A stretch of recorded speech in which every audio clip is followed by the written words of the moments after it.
joining us right now after one of the greatest seasons in Phillies history, and now signed to a brand new contract to stay here for 5 years. That is Kyle Schwarber. Kyle, congrats on the deal, and thanks for joining us. Thanks, guys. How's it going? Appreciate you guys having me on. Man, pockets on swole right now. Pockets on swole, Kyle. Man. How does it feel, brother? Yeah, how does it feel, man? Well-deserved, first and foremost, and happy that you are re-signing back here and you're going to be here for the next 5 years. How does it feel for you and your family? No, I mean, we're ecstatic. I mean, obviously the deal's the deal, but at the end of the day, going through the whole process and, you listen to everyone and you hear all these different things, but obviously 4 years and the 4 years in Philadelphia have just been so special to us. And, I when I signed there first that, there was a goal in mind, and obviously we did a lot of really cool things. We played a lot of meaningful baseball, but we just never crossed that finish line. And there's just that piece of me that, I want to get across the finish line with this group, and I want to do it multiple times. And, I think that it's a great fit. I love playing there. I love playing at the bank. I love playing in front of the Philly fans. Like there's just nothing better than whenever you hit you hit a home run, whatever it is, and big moment in the ballpark, it's going crazy, and you're just kind of able to just run around and take it in. Right. Those are just moments that you don't forget. It gives you goosebumps. Gives you goosebumps right now. And, we're looking forward to 5 more years, and we're looking forward to creating a lot more great memories here and, getting across that finish line. Now, I got to tell you, as a fellow Ohioan, and I was raised in Cincinnati, I'm surprised the Skyline Chili didn't do it for you, honey. Didn't really get you over the top with that ball club. I'm just joking. I just threw that out there. Don't worry about that, Cal. Don't worry about that. I'll get a fair share of Skyline Chili when I come back home. Yeah. After we're going down Broad Street. But I mean, listen, going throughout the whole deal, this whole process, right? That you want to do your due diligence, right? I think that you would be doing yourself a disservice in any sport or any job or whatever it is, right? Mm-hmm. That if you're not going to be willing to listen and hear other different things, right? It's just how it is. And that was never, it's never the point of to, be trying to just get a top dollar or trying to drive up an amount, right? Like you have to be open, right? There's a whole big process, but at the end of the day, right? Like there's things that always going to stick with you. And you, like I said, like you want to make a mark somewhere, and you want to feel like that you're going to be in a place that's going to try to win on a year in and year out basis, and that you have a chance to get across that finish line on a year in, year out basis. And we've had that this last 4 years here in Philadelphia. And I know that, John and Lee and Dave and everyone from top to bottom, that this is going to be our goal year in, year out. And you can't take that for granted by any means. Kyle Schwarber with us. Kyle, I want to ask you a little bit about the process, because I think back to your interview in the clubhouse after the loss to the Dodgers, and you're tearing up, and just I'm sure the thought of that being potentially your last run with the Phillies was going through your head. How stressful was, from that moment to the moment that you actually signed, making the decision and weighing those sorts of things, the different opportunities you had, and winding up here? It's, of course, great opportunity, but I would imagine that there's a lot of pressure in making that decision as well. Yeah, I mean, I think if you kind of even go back to that last interview, I think a lot of it too was just like there was just a huge belief that we were just going to get that done there. Right. Like I really believe that, if we went into the game 3 and we got game 3, that I love their chances in the game 4 and even going into a game 5 where anything could happen there in game 5 of Philly. But, and then obviously it possibly could be your last time ever wearing a Phillies uniform, and that you you create so many great relationships with people, right? Like, and I feel like in those 4 years, right, that I had a chance to really kind of become the person, the player, the dad, right, the father, husband that you want to be. And it was just a lot of different emotions, right? And then you go through this whole thing, and then you're thinking, and it is stressful. It kind of puts a hole in your stomach sometimes, to where you don't know, you're listening to everything, and you don't know where things are going to go. And right when everything's going to be all said and done, it'll kind of just smack you in the face, right? It'll show you where you're going to go, and where the paths are going to be leading to. And I mean, at the end of the day, when everything was all said and done, and you're sitting down and you're going to make your decision, that all the paths, all the roads led right back here to Philadelphia.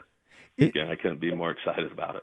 It must have been gratifying, though, on some level, to put yourself in a position where, you are thought of nationally, where a bunch of teams are so interested in you. You've always been thought of as a winner and, a great player, but your run over the last few years, specifically last year, really put you in a spot where you were one of the prime guys that was a free agent this year. It must have been gratifying to feel wanted, not just by the Phillies, but by other clubs as well. Yeah, I mean, I think that I think that's natural just for anyone, right? Like,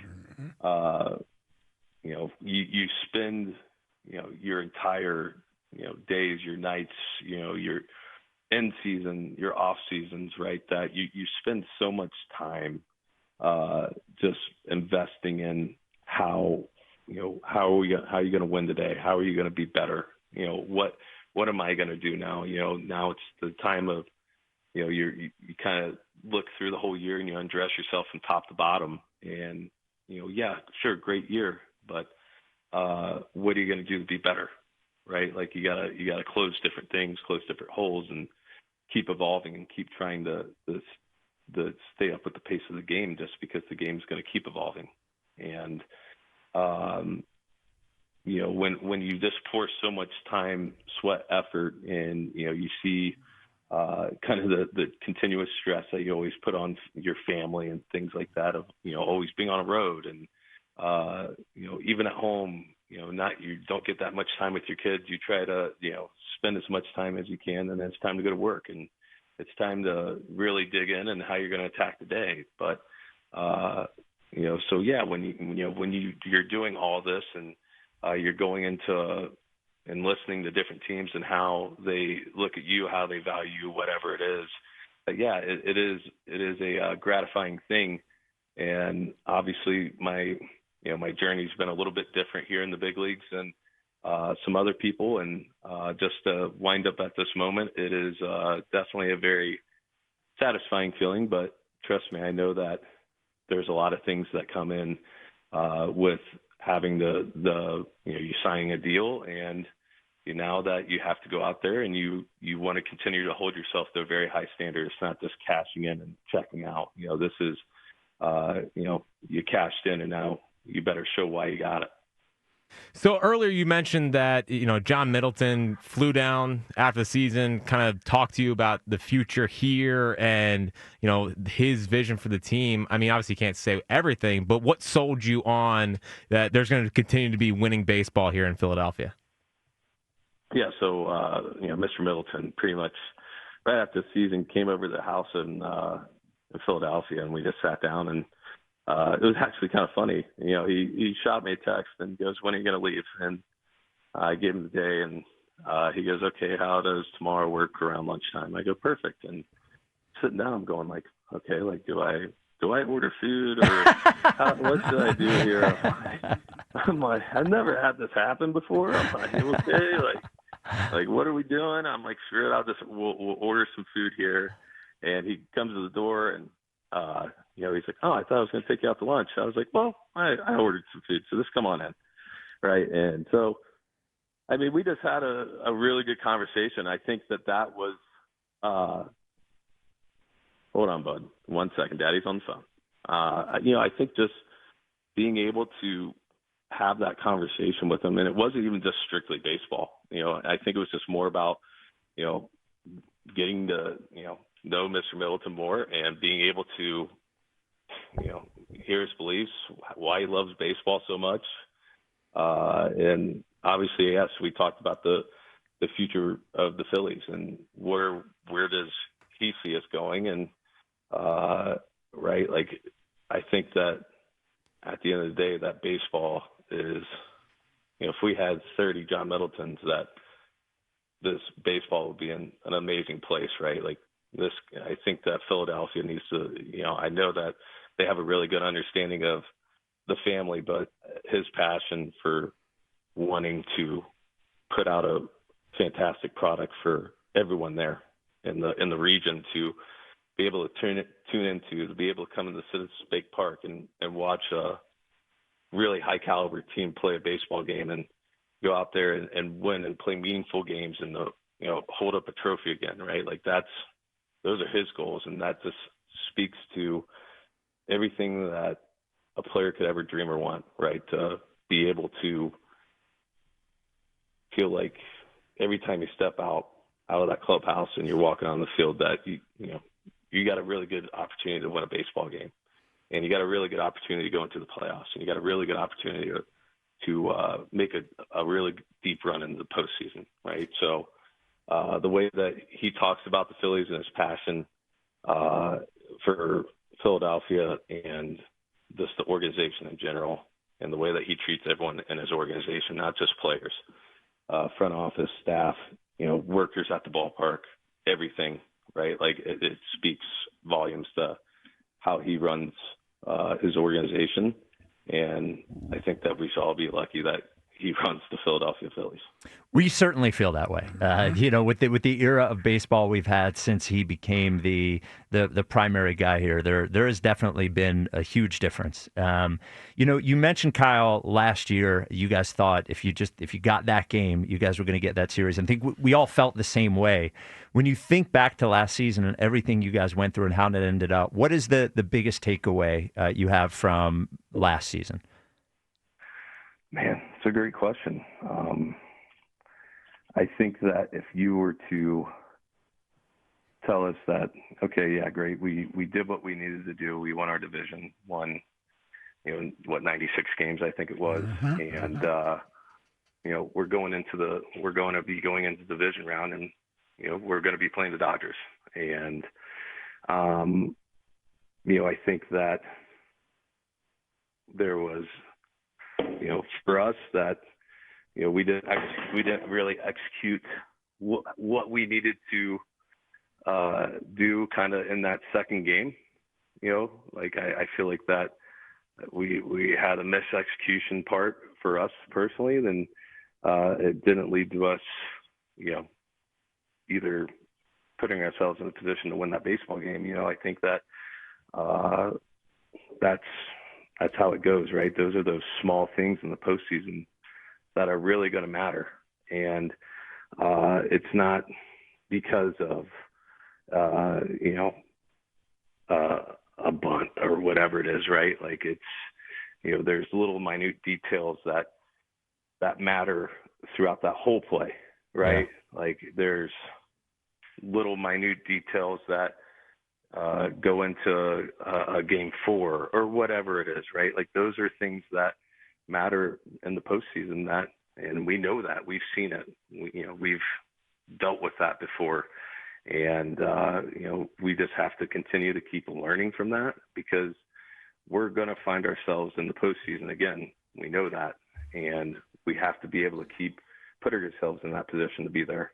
But, also too, when at the end of the day that we just got to find ways to win games, right? Like you got to find a way to put a team away. And, we continue to strive for that. I mean, I don't think that if you were to look at our postseason kind of these last 4 years where, everyone wants to, I know how people view it, right? We go from 22, we were in the World Series, kind of everyone viewed it as a Cinderella story, right? We didn't view it that way. We viewed it as, we dealt with a lot of different injuries that year, and we knew how good of a team we could be, and then we finally got healthy and we went on a really, strong run there to the very end. And then 23 happens where, we just didn't get that job done. And I think that's a year that everyone will look back and it can really give you a big gut punch. And, going into 24 where, the Mets just straight out beat us. And, last year it felt like it was just a winnable series that didn't happen. And, I think if you're going to look at, the postseason in general, I've been in how many postseasons now? 10 out of 11 seasons I've been in the postseason. That I've only been in 2 World Series and, made some deep runs. And I think that the credibility of a World Series shouldn't be taken down because it's pardon my mouth, but it's hard to win a World Series. Awesome. And there's a lot of different inklings that need to go in. And I don't care if you get eliminated in Game 7 of the World Series, if you get eliminated in Game 2 of the wild card round. Every time you get out, it hurts because you always feel like there's a chance to go in there and hold up a trophy. Yeah. So, I think that for us moving forward, we know that we're going to be in the postseason. We have a great talented team. There's a lot of things that need to happen, right? We don't ever assume that, we're just going to find a way in the postseason. You got to earn that right. 162 games, you got to earn that right. Mm-hmm. But when you do, and you do find yourself in there, we've seen a lot of different things. We've seen a lot of different ways to win a baseball game. A lot of different ways that have lost baseball games in the postseason, right? Like we just have to be able to have all this experience in the back of our head. So when we do find ourselves in that key moment, there's going to be the key moment of the game that nothing's ever going to shock you. And you're going to be prepared for that moment like we always are. And we're going to find a way to get the job done. And that's what we do on a daily basis because, hell, it keeps everyone up at night.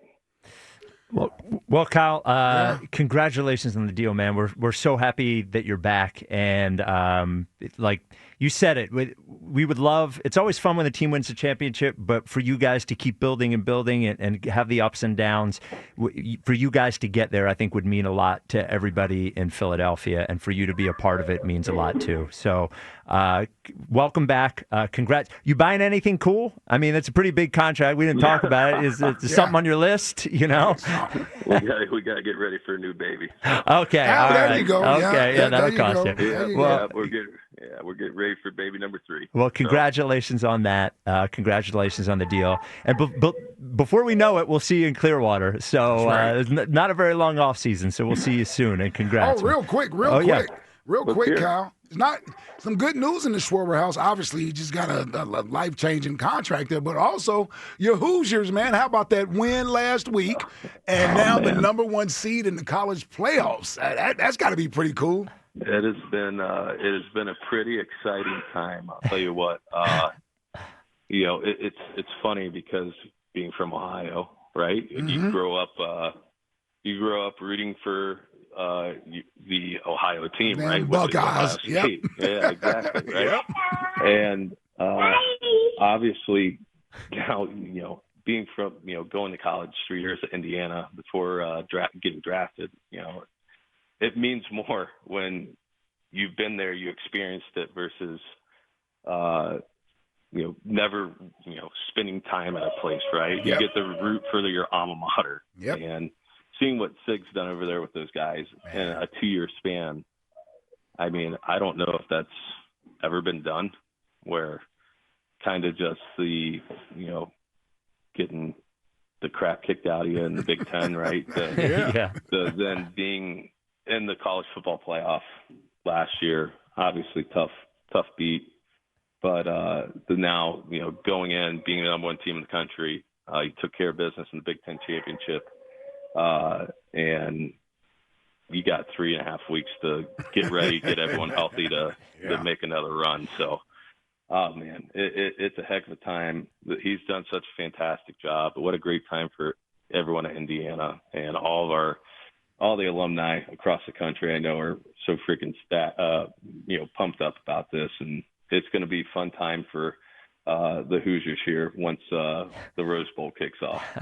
Yep. All right, Kyle. Well, congrats on all of it. We will see you soon, and welcome back. Yep. All right. Thank you, guys. Appreciate it. And we will see you guys soon down in Clearwater, all right? All right. Thanks, Kyle. Yeah. There he is. All right. He sold me. I'm good. I'm good. 5 years, 6. I don't There you care go. how many years. Yeah,